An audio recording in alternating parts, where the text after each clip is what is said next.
Hi friends, welcome back to my channel Yummy Days with Kavitha. இன்னைக்கு நான் 5 kitchen tips தான் உங்க கூட ஷேர் பண்ண போறேன். ரொம்ப யூஸ்ஃபுல்லா இருக்கும். இந்த டிப்ஸ் நீங்க எங்கேயுமே பார்த்திருக்க மாட்டீங்க. ரொம்ப டிஃபரண்டா, ரொம்ப சூப்பரா இருக்கும். இதுல எந்த டிப் உங்களுக்கு ரொம்ப பிடிச்சிருக்கு, நீங்க ஃபாலோ பண்ணீங்க, உங்களுக்கு யூஸ்ஃபுல்லா இருந்துச்சுன்னு எனக்கு கமெண்ட் செக்ஷன்ல சொல்லுங்க. என்னங்க ரெடியா வீடியோக்குள்ள போலாமா? ஃபர்ஸ்ட் டிப் வந்து சூப்பரான ஒரு புளி பேஸ்ட் செய்ய போறோம். புளி பேஸ்ட் வந்து ஒரு பெரிய விஷயமா அப்படின்னு நினைப்பீங்க. அப்படி கிடையாது.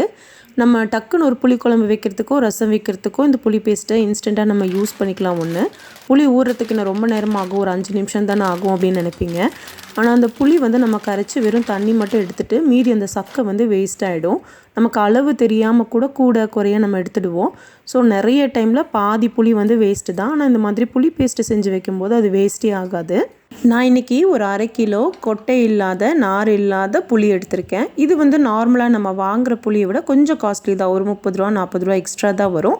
ஆனால் நமக்கு இது ரொம்ப வேலை மிச்சம். கொட்டையோடதோ நாரோடதோ சேர்த்து வாங்கினோன்னா நம்ம செஞ்சதுக்கப்புறம் வடிகட்டி அதை வந்து நல்லா காய்ச்சி எடுக்கிற மாதிரி இருக்கும். அது 2-3 வேலை. ஆனால் இந்த மெத்தடில் செஞ்சிங்கன்னா ஒரு 5-10 நிமிஷத்துலேயே புளி பேஸ்ட்டு நம்ம ரெடி பண்ணிடலாம்.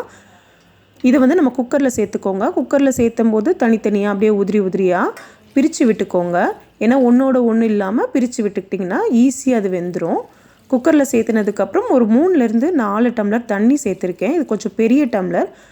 கிட்டத்தட்ட ஒரு 3/4 லிட்டர் தண்ணி ஊற்றிருப்பேன் உள்ளே.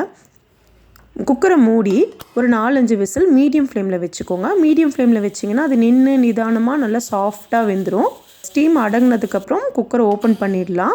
2-3 மெத்தட் நான் சொல்கிறேன். உங்களுக்கு எந்த மெத்தட் ஈஸியாக இருக்கோ அதை நீங்கள் ஃபாலோ பண்ணிக்கலாம். இந்த மாதிரி நம்ம ஒரு மேஷர் வச்சுருப்போம் இல்லைங்களா, அந்த மேஷரில் நல்லா அழுத்தி அப்படியே மசிச்சு விடணும். இது நீங்கள் ஒரு வெதுப்பாக இருக்கும்போதே செய்யலாம். வெதுப்பாக இருக்கும்போது தான் நம்மளால் மேஷரில் நம்ம மேஷ் பண்ண முடியும். இது வந்து அவ்வளோ ஃபைன் பேஸ்ட்டாக கிடைக்காது. கொஞ்சம் ஒரு அளவுக்கு தான் இது இருக்கும்.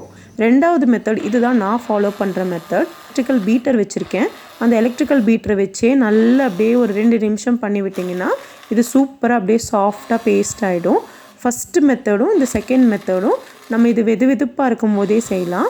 ஆனால் 3வது மெத்தட் வந்து மிக்சியில் போடுற மெத்தட். அது வந்து இது நல்லா ஆறணும். நமக்கு அந்த நாரும் கொட்டையும் இல்லாதனால அந்த பிளெண்டர்லாம் யூஸ் பண்ணும்போது பிளெண்டர் பிளேடு வந்து அடிபடாமல் இருக்கும். இப்போ பார்த்தீங்கன்னா தெரியும், நம்ம வீடியோ ஓடும்போதே ஒரு கொருன்னு ஒரு சவுண்டு கேட்டுகிட்டே இருந்தது. அது இந்த நார் தான். ஒரு 4-5 நார் இருந்தனால அந்த மாதிரி சவுண்டு கேட்டுகிட்டே இருந்துச்சு.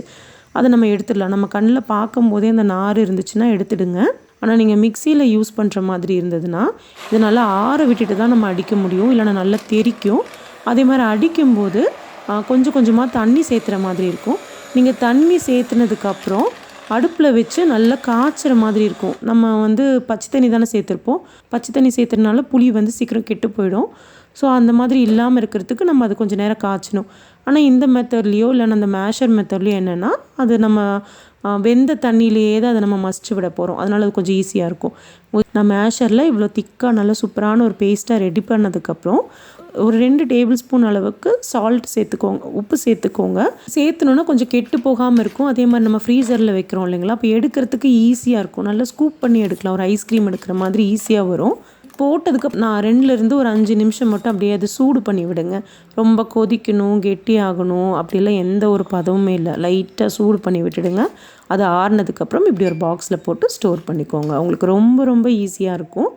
அடுத்து வந்து முட்டை வேக வைப்போம் இல்லைங்களா, வேக வச்சு அந்த தோல் உரிப்போம். அந்த தோலை வேஸ்ட் பண்ணாமல் மிக்ஸி ஜாரில் இந்த மாதிரி ஃபைன் பவுடரை அரைச்சி எடுத்துக்கோங்க. இந்த மாதிரி நம்ம செய்யும்போது என்னென்னா மிக்ஸியோட பிளேடு வந்து அப்புறம் ஷார்ப் ஆகிடும். ஆம்லேட் போடும்போது நம்ம இந்த மாதிரி பண்ண முடியாது. ஏன்னா இந்த வெள்ளைக்கருவெல்லாம் பிசுன்னு ஒட்டிக்கும், நல்லா இருக்காது. இந்த பொடியை வேஸ்ட் பண்ணாமல் செடி வச்சுருந்தீங்கன்னா செடியில் போட்டுடலாம். அது நல்லா வரும். பம்கின், அதாவது சிவப்பு பூசணிக்காய், வெள்ளை பூசணிக்காய்லாம் நம்ம ஃப்ரிட்ஜில் அப்படியே சும்மா வச்சாலுமே பூசணி பிடிச்சிரும் இல்லையா, அந்த மாதிரி இல்லாமல் ஒரு 4-5 நாளைக்கு அந்த பூசணிக்காய் வந்து சூப்பராக எப்படி ஸ்டோர் பண்ணலாம் அப்படிங்கிற மெத்தட் தான். நடுவில் இருக்க விதை பகுதி எடுத்துக்கோங்க. அப்புறம் அந்த நடுவில் வந்து கொஞ்சம் வலுவலுன்னு இருக்கும் இல்லையா, அதெல்லாம் அந்த கத்தியிலேயே நல்லா சுரண்டி எடுத்துடுங்க. இப்போது அந்த தோலை நீக்கிட்டு சின்ன க்யூப்ஸாக, அதாவது நீங்கள் சாம்பாரில் எப்படி சேர்த்துவீங்களோ அந்த அளவுக்கு க்யூப்ஸாக கட் பண்ணி ஒரு பாக்ஸில் ஸ்டோர் பண்ணிக்கோங்க. நான் நிறைய பாக்ஸில் ஸ்டோர் பண்ணியிருக்கேன். கொஞ்சம் பிராண்டட் பாக்ஸ்லாம் ஸ்டோர் பண்ணியிருக்கேன். எனக்கு அதிலெல்லாம் செட் ஆகவே இல்லை. எனக்கு என்னென்னு தெரியல, இந்த ஸ்வீட் பாக்ஸில் வச்சா ஒரு 4-5 நாள், ஒரு வாரம் கூட சூப்பராக இருக்குது. அதனால் நான் அந்த ஸ்வீட் பாக்ஸில் தான் நான் ஸ்டோர் பண்ணுறது.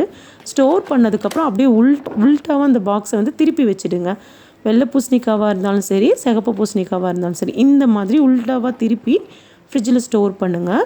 சூப்பராக இருக்குது. அது மீறி தண்ணி எல்லாம் வந்தால் கூட அந்த லிட்டில் தான் ஆகுதே தவிர உள்ளே அந்த பாக்ஸில் இருக்கிற பூசணிக்காய்க்கு ஒன்றும் ஆகலை. இதுதான் சூப்பரான டிப்பு. இப்போ எல்லா கடையிலையும் பார்த்தீங்கன்னா உங்களுக்கு துணி பை கூட கொடுக்கறதில்ல, நார்மல் பை கூட கொடுக்கறதில்ல. இந்த மாதிரி ஒரு பேப்பர் பை தான் கொடுக்குறாங்க. எல்லார் வீட்லேயும் இது வந்து குப்பையிலே இது சும்மாவே தான் தூக்கி போடுறோமே தவிர இதோட யூஸ் நமக்கு தெரியல. எங்கேயாவது கொண்டு போகிறதுக்கும் பயமாக இருக்கும். ஏன்னா அது கிழிஞ்சிடுமோ வச்சிடுமோ அப்படின்னு நம்ம இது யூஸ் பண்ணுறதே இல்லை. ஜஸ்ட் லைக் தட் அது குப்பை தொட்டியில் தான் கிடக்குது. ஸோ இப்போ வந்து இது சூப்பராக எப்படி யூஸ் பண்ணலான்னு சொல்கிறேன். காயெல்லாம் வாங்கிட்டு வரோம் இல்லையா, அந்த காயெல்லாம் நான் இப்போ ஸ்டோர் பண்ணியிருக்கிற மாதிரி அப்படியே நீட்டாக அடுக்கி வைங்க. பீட்ரூட்டு, முட்டைக்கோசு, அப்புறம் ஏதாவது முள்ளங்கி, மேரக்காய், சவ் இந்த மாதிரி காயெல்லாம் கீழே வச்சுடுங்க. அப்புறம் அடிப்படாமல் இருக்கணும் அப்படின்னு நம்ம நினைப்போம் இல்லைங்களா, கத்திரிக்காய், அப்புறம் குடமிளகாய் அதெல்லாம் மேலே வச்சுடுங்க. பீன்ஸு, வெண்டைக்காய், அவரைக்காய், அப்புறம் கொத்தவரங்காயெல்லாம் வேறு தனியாக ஒரு பேக்கில் போட்டுடுங்க. இந்த பேக்கில் போட வேண்டாம். ஏன்னா ஒன்றோட ஒன்று அடிபட்டு அதுதான் நொசன்னு ஆகிடும். மற்றபடி இது எப்படி நீங்கள் ஸ்டோர் பண்ணுறீங்களோ, ஒரு வாரம் 10 நாள் ஏன் 2 வாரம் கழித்து நீங்கள் ஓப்பன் பண்ணி பார்த்தீங்கனாலும் அதே மாதிரி தாங்க இருக்கும். அப்படியே நீங்கள் ஃப்ரிட்ஜில் தூக்கி ஸ்டோர் பண்ணிவிடுங்க. சூப்பராக இருக்கும். நீங்கள் எப்படி ஸ்டோர் பண்ணுறீங்களோ அதே மாதிரி தான் இருக்கும். கண்டிப்பாக இந்த மெத்தட் ட்ரை பண்ணி பாருங்கள். கடைசி மெத்தடு, இது எல்லாருக்கும் ரொம்ப ரொம்ப பிடிக்கும். கீரை கிடைக்கும்போது வாங்கி வச்சு தான் செய்வோம். ஆனால் டெய்லி கீரை செய்யணும்னு ஆசை இருக்கும் நிறைய பேருக்கு. ஆனால் அது ஸ்டோர் பண்ணால் எவ்வளோ தான் நம்ம ஸ்டோர் பண்ணால் கூட அது நல்ல தண்ணி விட்டு நீர்த்து கெட்டு போயிடும். ஸோ அந்த மாதிரி இல்லாமல் சூப்பராக எப்படி ஸ்டோர் பண்ணுறதுன்னு பார்க்கலாம். நான் வந்து இப்போ காட்டன் ஷால் எடுத்திருக்கேன். நாங்கள் யூஸ் பண்ண காட்டன் ஷால் தான் நான் எடுத்திருக்கேன். அதை நல்லா வாஷ் பண்ணி காய வச்சுருங்க. உங்களுக்கு எந்த அளவுக்கு தேவையோ அந்த அளவுக்கு கட் பண்ணிக்கோங்க. காட்டன் ஷாலுக்கு பதிலாக நீங்கள் வேறு எந்த ஒரு காட்டன் கிளாத்து கூட யூஸ் பண்ணிக்கலாம். ஆனால் ரொம்ப கெட்டியாக இல்லாமல் இந்த மாதிரி கொஞ்சம் சாஃப்டாக இருக்க மாதிரி பார்த்து எடுத்துக்கோங்க. நான் நல்ல ஸ்கொயராக கட் பண்ணியிருக்கேன். இதில் நான் கீரையை க்ளீன் பண்ணி உள்ளே சேர்த்துக்கிறேன். நல்லா க்ளீன் பண்ணியே உள்ளே சேர்த்துக்கோங்க. நீங்கள் அப்படியே முழுக்கட்டாக கூட சேர்த்துலாம். ஆனால் முழுக்கட்டு வந்து ஃப்ரிட்ஜில் இடமும் அடைக்கும். அதே மாதிரி அது அவசரத்துக்கு எடுத்து டக்குன்னு கூட நம்மளால் யூஸ் பண்ண முடியாது. ஃபுல் கீரையும் இந்த மாதிரி க்ளீன் பண்ணதுக்கப்புறம் நான் வீடியோவில் காட்டியிருக்கேன் பாருங்கள்.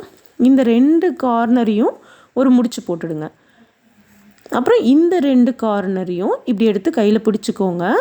அப்படியே முடிச்சு போடாதீங்க. ஏன்னா அப்படி நீங்கள் முடிச்சு போடும்போது இந்த சைடில் இருக்கு இல்லைங்களா கேப்பு, அதுலேருந்து கீரை வந்து கொட்டிகிட்டே இருக்கும். அது ஃப்ரிட்ஜில் ஃபுல்லாக சிந்துறதுக்கும் சான்ஸ் இருக்குது.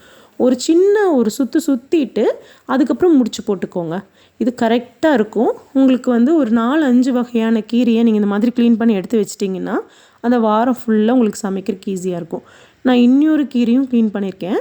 அதையும் இதே மாதிரி எடுத்து கட்டி ஒரே ஒரு சுற்று மட்டும் சுற்றிட்டு முடிச்சு போட்டு வச்சுடுங்க. ரொம்ப டைட்டாக வேண்டாம், கொஞ்சம் ஃப்ரீயாக இருக்கிற மாதிரி முடிச்சு போட்டு வச்சுடுங்க. நீங்கள் கீரை வந்து இப்போ பொரியலுக்கெல்லாம் கட் பண்ணணும் அப்படின்னா கட் பண்ணியே கூட நீங்கள் ஸ்டோர் பண்ணலாம். நான் இப்போ வீடியோவில் காட்டியிருக்கேன் இல்லைங்களா, ஃபுல்லாக கட் பண்ணிவிட்டு அந்த காட்டன் கிளாத்தில் போட்டு நம்ம ஃபஸ்ட்டு காட்டினோம் இல்லையா, அதே மாதிரி நீங்கள் முடிச்சு போட்டுக்கலாம். இவ்வளோ வேலை செய்கிறதுக்கு நான் காட்டன் பேக்கே வாங்கிடுவேன்ல அப்படின்னு சொல்லுவீங்க. காட்டன் பேக் வந்து நமக்கு வாஷ் பண்ணுறதும் கஷ்டம். அதே மாதிரி அதில் நிறைய டைம் ஃபங்கஸ் ஃபார்ம் ஆகுதுங்க. இதுனா நம்ம யூஸ் பண்ணதுக்கப்புறம் லைட்டாக அதை அலசி போட்டாலே போதும், சூப்பராக இருக்கும். இது நீங்கள் அப்படியே சும்மா கூட வெஜிடபிள் ட்ரேயில் போடலாம். ஆனால் அடுத்தடுத்து காய் கூட அடிப்படும் போது இது நல்லா இருக்காது. இதெல்லாம் பண்ணதுக்கப்புறம் இந்த மாதிரி ஃப்ரீயாக ஸ்டோர் பண்ணணும். பாக்ஸில் ஸ்டோர் பண்ணி ஃப்ரிட்ஜில் எடுத்து வச்சுக்கோ. இந்த டிப்ஸ் எல்லாம் உங்களுக்கு ரொம்ப ரொம்ப யூஸ்ஃபுல்லாக இருக்கும்னு நினைக்கிறேன். இதில் எந்த டிப் உங்களுக்கு ரொம்ப பிடிச்சிருக்கு, நீங்கள் ஃபாலோ பண்ணீங்க, உங்களுக்கு யூஸ்ஃபுல்லாக இருந்துச்சுன்னு எனக்கு கமெண்ட் செக்ஷனில் சொல்லுங்கள். இந்த வீடியோ உங்களுக்கு பிடிச்சிருந்ததுன்னா மறக்காமல் நம்ம சேனலை சப்ஸ்கிரைப் பண்ணுங்கள், என்னை சப்போர்ட் பண்ணுங்கள். தேங்க்யூ.